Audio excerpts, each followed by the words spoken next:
Monsoon काळात सर्व प्राधिकरणांच्या यंत्रणांनी सज्ज राहावे, महापालिका आयुक्त सौरभ राव यांचे निर्देश. मान्सूनच्या पार्श्वभूमीवर ठाणे शहरात विविध प्राधिकरणांमार्फत सुरू असलेली सर्व कामंही येत्या 30 मे पर्यंत पूर्ण करावीत.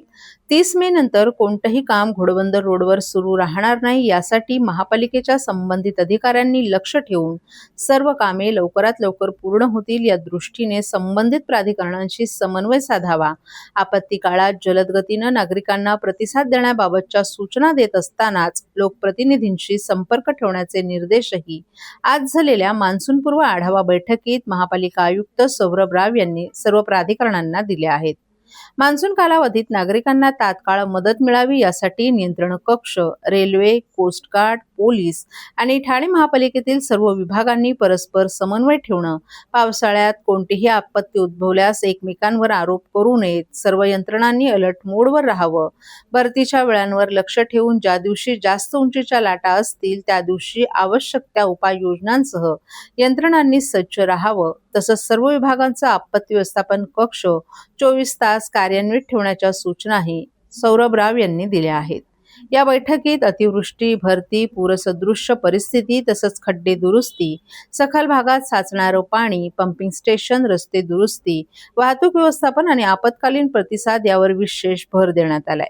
रेल्वे प्रशासनानं स्थानिक परिसरातील पाणी निचरा, प्रवाशांच्या सुरक्षिततेसाठी उपाययोजना आणि आपत्कालीन परिस्थितीत तात्काळ प्रतिसाद देण्याबाबत माहिती दिली. स्टेशन परिसरात ब्लिंकर, रिफ्लेक्टर आणि दिशादर्शक फलक बसवण्याबाबतही सूचना करण्यात आल्या आहेत. नागरिकांना वेळेत सूचना मिळाव्यात यासाठी विविध विभागांचे अधिकारी सतत संपर्कात राहून सामूहिक समन्वयानं काम करतील. तसंच मान्सून कालावधीत सर्व अधिकाऱ्यांनी आपले भ्रमणध्वनी सुरू ठेवावेत असं आयुक्त सौरभ राव यांनी स्पष्ट केलंय.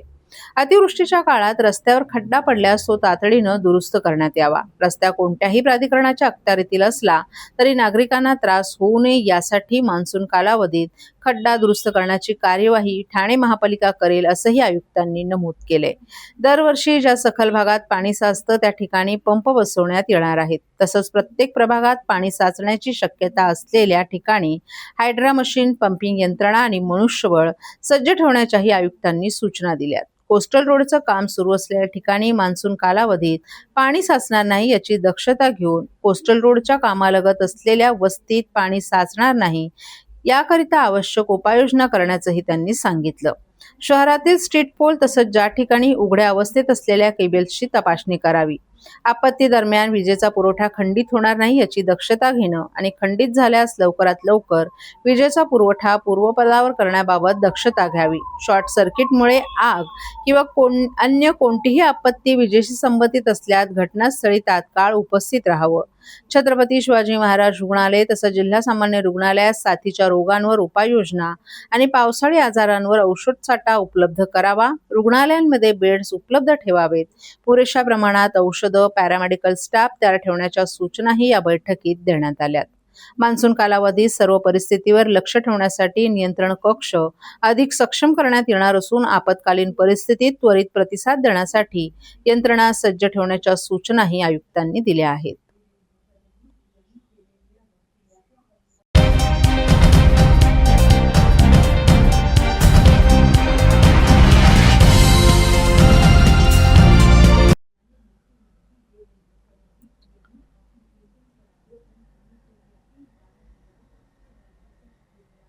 पंतप्रधान नरेंद्र मोदी यांनी केलेल्या इंधन बचतीच्या आवाहनाला प्रतिसाद देत परिवहन मंत्री प्रताप सरनाईक यांनी ताफा मर्यादित ठेवण्याकरिता आपल्या ताफ्यातील कमी केल्या 3 गाड्या. पंतप्रधान नरेंद्र मोदी यांनी केलेल्या इंधन बचतीच्या आवाहनाला प्रतिसाद देत आपण स्वतः वाहन ताफ्यात कपात केल्याची माहिती परिवहन मंत्री प्रताप सरनाईक यांनी दिली आहे. स्वतःच्या ताफ्यातील 3 गाड्या त्यांनी कमी केल्यात. आवश्यक तेवढ्याच वाहनांचा वापर सुरू ठेवलाय. सर्व मंत्र्यांनीही ताफा मर्यादित ठेवण्याची गरज असल्याचंही त्यांनी स्पष्ट केलंय. ओवळा माजिवडा परिसरात विहिरींच्या पुनर्जीवनाचं काम वेगानं सुरू असून दर आठवड्याला 3 विहिरींचं लोकार्पण करण्याचा मानस असल्याचं सरनाईक यांनी सांगितलंय. बुधवारी देखील त्यांच्या हस्ते माजिवडा, नळपाडा, कापूरबावडी आदी भागातील विहिरींच्या पुनरुज्जीवन प्रकल्पांचा लोकार्पण सोहळा त्यांच्या हस्ते करण्यात आला। यावेळी पत्रकारांशी संवाद साधताना त्यांनी ही माहिती दिली आहे। टेस्ला वाहन वापरावरून झालेल्या टीकेवर उत्तर देताना त्यांनी पर्यावरणपूरक वाहतुकीचा पुरस्कार केला। इलेक्ट्रिक वाहन वापरल्यामुळे आपल्याला ट्रोल करण्यात आलं, मात्र पर्यावरण संवर्धनासाठी अशा वाहनांचा वापर आवश्यक आहे। अनेक मंत्र्यांनी विदेशी दौरेही रद्द केल्याचं त्यांनी स्पष्ट केले। राज्यातील सार्वजनिक वाहतूक व्यवस्था अधिक पर्यावरणपूरक करण्यासाठी 20,000 इलेक्ट्रिक बसेस सुरू करण्याचा निर्धार असल्याचं त्यांनी जाहीर केले। पीपीपी तत्वावर राज्यभर चार्जिंग स्टेशन उभारण्याचं काम सुरू आहे। एसटी महामंडळासाठी छावा नावाचं स्वतंत्र ॲपही आणलं जात असल्याची माहिती त्यांनी दिली आहे।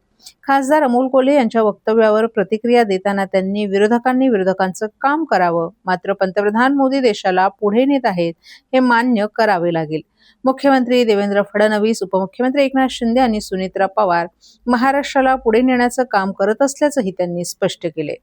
राष्ट्रवादी शरद पवारचे आमदार जितेंद्र आव्हाड यांच्या आंदोलनावरही त्यांनी उपरोधिक टीका केली आहे। त्यांच्या वजनामुळे घोडा पळाला हे महत्वाचं आहे, त्यांना घोड्यावर जाताना पाहून घोड्याची दया येत होती असा टोलाही त्यांनी लगावला। एका दिवसापुरतं आंदोलन करण्यापेक्षा रोजच्या जीवनात पर्यावरणपूरक प्रवास केला तर त्याचा अधिक चांगला संदेश जाईल असंही त्यांनी सांगितलं। अजित पवार यांच्या पक्षातील घडामोडींवर बोलण्याचाही त्यांनी नकार दिला, तो त्यांच्या पक्षांचा अंतर्गत प्रश्न असल्याचंही त्यांनी स्पष्ट केलं। आमदार रोहित पवार यांच्या वक्तव्यावर प्रतिक्रिया देताना सरनाईक यांनी राज्यात अनेक भोंदूबाबा आणि भविष्य सांगणाऱ्यांवर कारवाई झाल्याचं सांगितलं।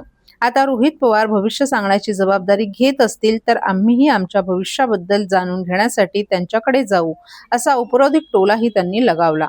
दरम्यान सुनील तटकरे यांनी शरद पवार यांनी घेतलेल्या भेटीबाबतही त्यांनी ही महाराष्ट्राची संस्कृती असून त्यांनी ज्येष्ठ नेत्यांची विचारपूस करणं त्यात राजकारण शोधण्याचं कारण नसल्याचं त्यांनी सांगितलं। रॅपिडो आणि ओलासारख्या बाईक टॅक्सी सेवांवर कठोर कारवाईचा इशाराही सरनाईक यांनी दिलाय। बेकायदेशीर प्रवासी वाहतूक करणाऱ्यांविरोधात कारवाई केली जाणार आहे। अनेक तक्रारी आल्यानंतर नोटिसा बजावण्यात आल्या आहेत। संबंधित ॲप्स बंद करण्याची मागणी शासनाकडे करण्यात येणार असून नियमभंग करणाऱ्या बाईक्स बॅकलिस्ट करण्याचाही निर्णय घेतला जाईल, असंही त्यांनी स्पष्ट केले। अनेक जण पेट्रोल डिझेलची बचत व्हावी यासाठी इलेक्ट्रिक वाहनांचा पर्याय निवडत। आता उपमुख्यमंत्री एकनाथ शिंदे यांनी सुद्धा इलेक्ट्रिक वाहनाने मुंबईच्या दिशेने ते गेले। बरोबर आहे। माननीय मुख्यमंत्री, माननीय उपमुख्यमंत्री आणि त्याचबरोबर राज्यातील मंत्र्यांनी सुद्धा आपल्या वाहनांचा ताफा कमी करावा।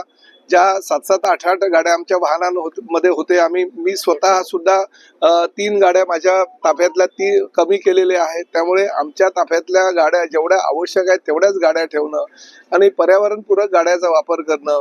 मला तर तुम्हाला कल्पना आहे की त्यावेळेस बऱ्याच प्रमाणामध्ये ट्रोल करण्यात आलं होतं, पण देशातली पहिली टेस्ला गाडी मी घेतली होती पर्यावरणपूरक, आणि त्याचा वापरही आमच्या कुटुंबामध्ये चालू आहे। माझा नातू त्याचा वापर तर शाळेमध्ये जायला जास्तीत जास्त मोठ्या प्रमाणात करतोय। त्यामुळे सगळीकडे माननीय पंतप्रधानांनी जे आवाहन केले त्या आव्हानाचा विचार करून अनेक आमच्या मंत्र्यांनी विदेश दौरे रद्द केलेले आहेत। आशिष शेलार आहेत किंवा आमचे अजूनही काही मंत्रीगण होते ज्यांचे दौरे निश्चित झाले होते, विधानसभेचे अध्यक्ष होते, त्यांनी आपला दौरा जपानचा आहे तो रद्द केला। त्यामुळे पंतप्रधानांच्या आवाहनाला राज्यातील सर्वसामान्य आमच्या लोकांनी आणि त्याचबरोबर मंत्र्यांनी सुद्धा तो संदेश विचारात घेऊन कार्यभार चालू केला।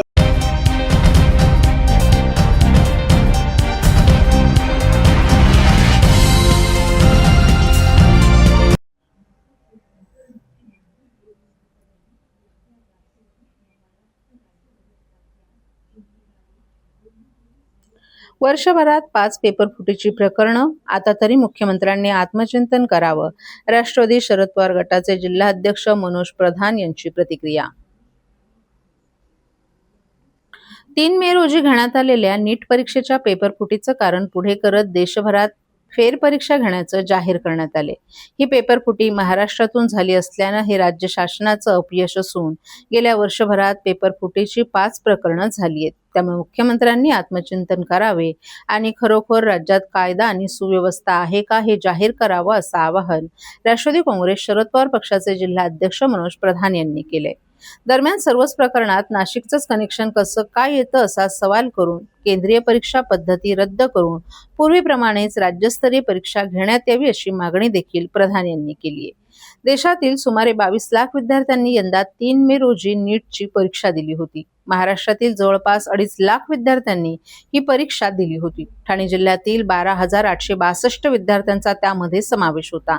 नॅशनल टेस्टिंग एजन्सीने दिलेल्या माहितीनुसार तपास यंत्रणांकडून मिळालेल्या गोपनीय अहवालांच्या आधारे हा निर्णय घेण्यात आला आहे. 3 मे रोजी झालेल्या परीक्षेच्या प्रक्रियेत पारदर्शकता उरली नसल्याचं आणि परीक्षेची गोपनीयता भंग झाल्याचं प्राथमिक तपासात दिसून आले.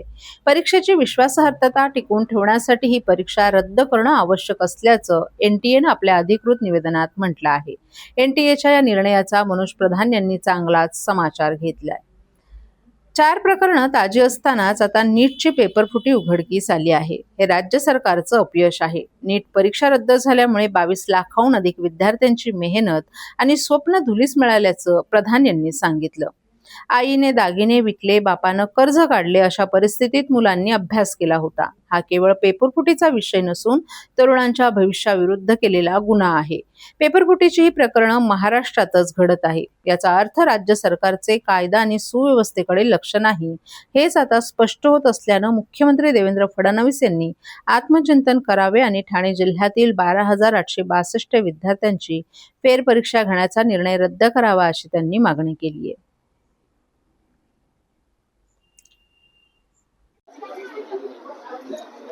धक्कादायक प्रकार या देशामध्ये घडला. पहिल्यांदा नीट या परीक्षेचा पुनर्एक्झाम होणार असं काल एनटीएने सांगितलं. 22,70,741 लोकांनी विद्यार्थ्यांनी ही परीक्षा दिली होती आणि खऱ्या अर्थाने जे इमोशनल स्ट्रेस काल त्यांना झाला की एकदा परीक्षा झाली की ते पुस्तकं बाजूला पडतात आणि 2-3 वर्षाची मेहनत कुठेतरी संपते असा एक विश्वास लोकांच्या मनात येतो. त्याला धक्का देण्याचं काम काल झालं. पालक आणि विद्यार्थी इमोशनल स्ट्रेस खाली जात आहेत. आता पुन्हा एकदा परीक्षा कशी द्यायची, कधी द्यायची, हे सगळे प्रश्न त्यांच्या समोर आहेत. ही सोपी गोष्ट नाहीये. म्हणजे 5,541 सेंटर्स मध्ये 141 सिटीज मध्ये आणि भारताच्या बाहेर 11 शहरांमध्ये ही परीक्षा घेण्यात आली. जर एनटीएला ही परीक्षा प्रॉपरली घेता येत नसतील आणि 2012 नंतर जर त्यांनी ते सेंट्रलाइज केलेलं असेल तर राष्ट्रवादीची ही मागणी आहे की पुन्हा एकदा पहिल्यासारखं राज्यस्तरीय एक्झाम घ्यावी आणि महाराष्ट्राने महाराष्ट्राची नीट घ्यावी, राजस्थाननी राजस्थानची नीट घ्यावी, अशा प्रकारे डिसेंट्रलाइज करा.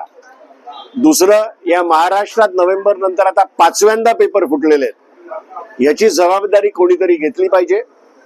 माझं मुख्यमंत्र्यांना एक मी छोटा माणूस आहे त्यांना विचारायला, पण मुख्यमंत्र्यांनी स्वतः विचार केला पाहिजे की ते जेव्हा ऑपोजिशन मध्ये होते आणि अशा प्रकारचं काही झालं असतं तर त्यांनी काय मागणी केली असती.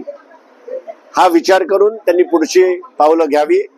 त्यांनी मुख्यमंत्रीपद त्यांचं टिकवावं, पण होम मिनिस्ट्री कोणाला तरी दुसऱ्याला द्यावी, जेणेकरून न्याय व्यवस्थेवर कोणाचं तरी लक्ष प्रामुख्याने ठेवलं जाईल.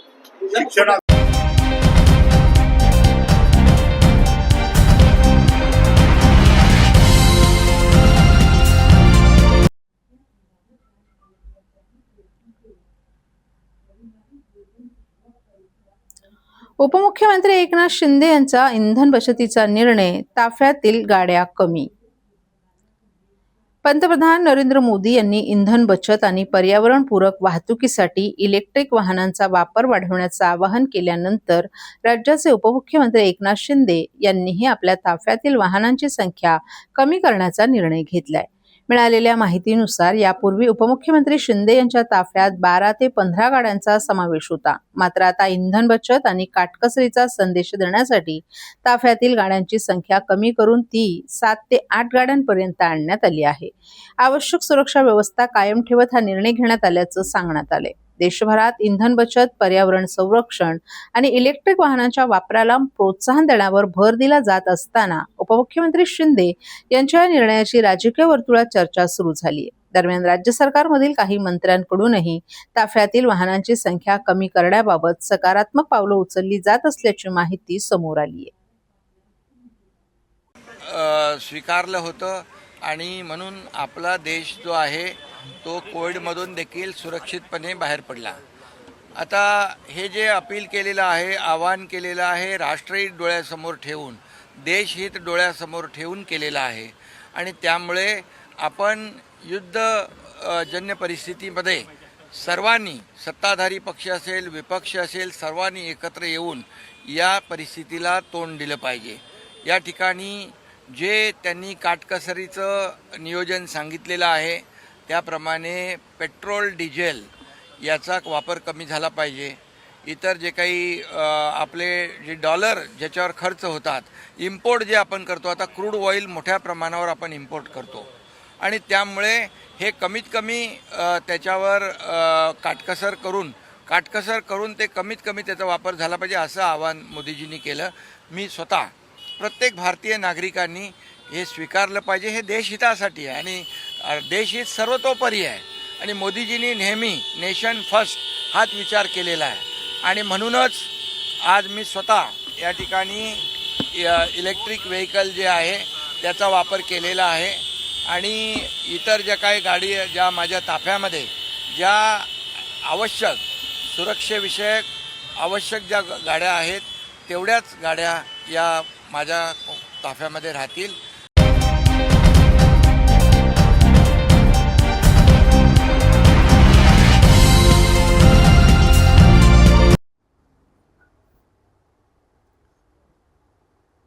सिंधुताई सपकाळ तिरंदाजी केंद्रात पॅडल कोर्टचं भूमिपूजन परिवहन मंत्री प्रताप सरनाईक यांच्या हस्ते संपन्न. ओळा माजिवडा विधानसभा मतदारसंघातील पोखरण रोड नंबर 2 येथील सिंधुताई सपकाळ तिरंदाजी केंद्रामध्ये खेळाडूंसाठी अत्याधुनिक पॅडल कोर्ट उभारणीच्या कामाचं भूमिपूजन आज परिवहन मंत्री तथा स्थानिक आमदार प्रताप सरनाईक यांच्या हस्ते संपन्न झालं. या पॅडल कोर्ट प्रकल्पाची संकल्पना युवा सेनेचे कार्याध्यक्ष पूर्वेश सरनाईक यांची असून युवकांना आंतरराष्ट्रीय दर्जाच्या क्रीडा सुविधा उपलब्ध करून देण्याच्या दृष्टीने हा महत्त्वपूर्ण उपक्रम राबवण्यात येत आहे.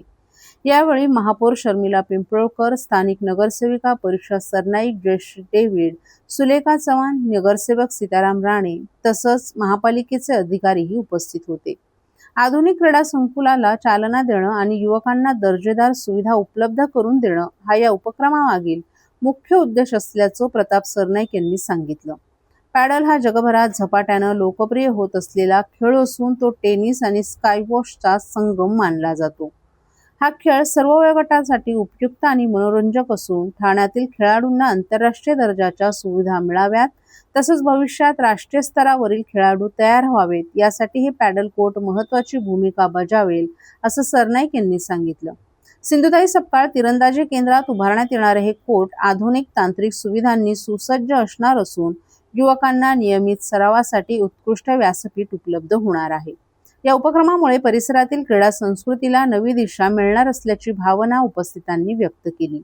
ठाणे महानगरपालिकेच्या माध्यमातून या कामाची अंमलबजावणी करण्यात येणार असून लवकरात लवकर काम पूर्ण होऊन खेळाडूंसाठी सुविधा उपलब्ध करून दिली जाईल असंही यावेळी सांगण्यात आलं.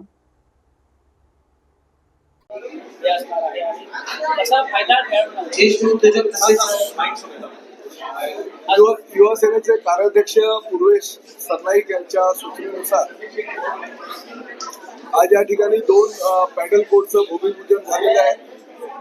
महापौर आमच्या ताई पिंपळकर, त्याचबरोबर परीक्षा सरनाईक, आमच्या डेव्हिडताई, आमच्या चव्हाणताई, परीक्षा सरनाईक आणि प्रामुख्यानं या भागातील नवनिर्वाचित नगरसेवक सीताराम राणे यांच्या उपस्थितीमध्ये आज हा भूमिपूजनाचा कार्यक्रम पार पडलेला आहे आणि राज्यातील पहिलं असं म्हणायला हरकत नाही की 2 पॅडल कोर्ट तेही इंडोर या आमच्या या परिसरामध्ये आता आज त्याचं भूमिपूजन झालेलं आहे आणि लवकरच त्याचं लोकार्पण सुद्धा करणार आहोत. प्रामुख्यानं MS धोनी यांची एक संघटना आहे आणि त्याचबरोबर मॅकडॉनल्ड सारख्या एका मोठ्या कंपनीची पण एक संघटना आहे आणि त्या संघटनेच्या माध्यमातून त्यांच्या अंडर हे पॅडल कोर्ट चाललं जातील. तरुण युवकांमध्ये फार मोठ्या प्रमाणात ह्या पॅडल बोर्डला मान्यता आहे आणि फार मोठ्या प्रमाणात मुलं गर्दी करत असतात. या खेळाला प्राधान्य देण्याच्या दृष्टिकोनातून ठाणे महानगरपालिका क्षेत्रामधलं हे पहिलं पॅडल बोर्ड आज आपण त्याचं भूमिपूजन करतोय आणि लवकरात लवकर त्याचं लोकार्पणही करण्यात येईल.